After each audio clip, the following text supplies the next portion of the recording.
8 of the United States Constitution. The Congress shall have power to lay and collect taxes, duties, imposts, and excises, to pay the debts and provide for the common defense and general welfare of the United States. But all duties, imposts, and excises shall be uniform throughout the United States. To borrow money on the credit of the United States, to regulate commerce with foreign nations and among the several states and with the Indian tribes, to establish an uniform rule of naturalization and uniform laws on the subject of bankruptcies throughout the United States,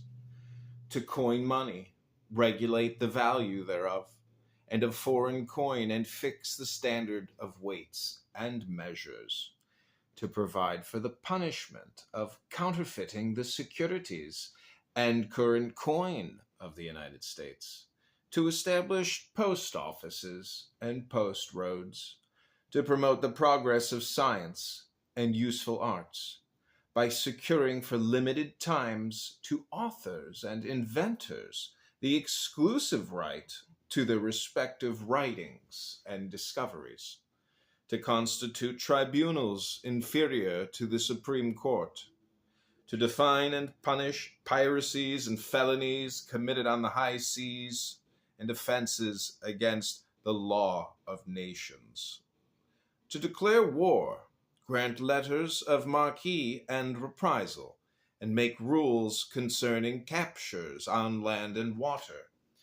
to raise and support armies, but no appropriation of money to that use shall be for a longer term than 2 years, to provide and maintain a navy,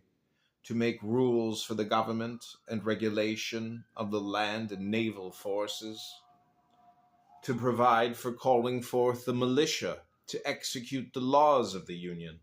suppress insurrections, and repel invasions, to provide for organizing, arming, and disciplining the militia, and for governing such part of them as may be employed in the service of the United States, reserving to the states respectively the appointment of the officers and the authority of training the militia according to the discipline prescribed by Congress, to exercise exclusive legislation in all cases whatsoever over such district not exceeding 10 miles square as may by cession of particular states, and the acceptance